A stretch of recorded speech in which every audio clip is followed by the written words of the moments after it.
আসসালামু আলাইকুম, সবাই কেমন আছেন? আমি আলহামদুলিল্লাহ ভালো আছি। তো গাইস, আজকে আমি এই গরুটি এনেছিলাম। তো আগামীতে তো কুরবানির ঈদ আসতেছে, তো আমাদের একটি কুরবানি গরু লাগে প্রতি বছরেই। তো আমরা একটি গরু লালন পালন করব। তো একটি গরু আমি এনেছিলাম লালন পালন করার জন্য। তো গরুটি অনেক ছোট সাইজের ছিল। এখনো কুরবানির ঈদের প্রায় 2 থেকে 2.5 মাস বাকি রয়েছে, প্রায় 3 মাসের কাছাকাছি বাকি রয়েছে। তাই এই গরুটি আমি 3 মাসের মধ্যে যদি লালন পালন করি তাহলে আমাদের কুরবানির উপযুক্ত হবে। তাই একে আমি আনার 2 দিনের মধ্যেই গোয়ালঘর নির্মাণ করতেছি। তো আজকে আমি দেখাবো আপনাদেরকে কীভাবে গোয়ালঘর নির্মাণ করতে হয়।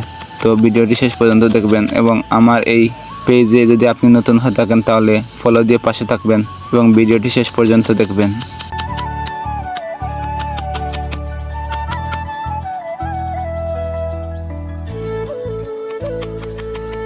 গোয়ালঘর নির্মাণ করার জন্য যেই বাঁশগুলো লাগে তা আমি আগে থেকেই মাপ দিয়ে কেটে রেখেছিলাম এবং সামনে যে আমরা গাছ দিব সেই জায়গাটাও আমি আগে থেকেই পরিষ্কার করে রেখেছিলাম যেন পরবর্তীতে আর কোনো সমস্যা না হয়। এখন আমি শুধু এই বাঁশগুলো মাটিতে পুঁতে দেব এবং তারপর অন্য লম্বা বাঁশ দিয়ে তা বেঁধে দেব রশি দিয়ে।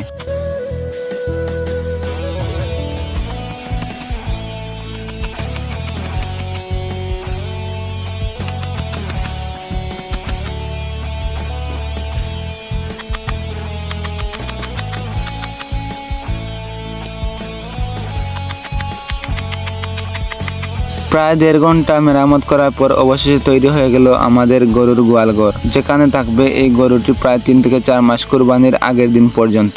এবং অনেক মজবুত করে তা তৈরি করেছি যাতে গরুর মাথা দিয়ে তা নাড়াতে না পারে এবং ভাঙতে না পারে। তো গাইস, ভিডিওটি কেমন হলো অবশ্যই কমেন্ট করে জানাবেন এবং আমার পেজে নতুন হলে পেজটি ফলো দিয়ে পাশে থাকবেন। ধন্যবাদ।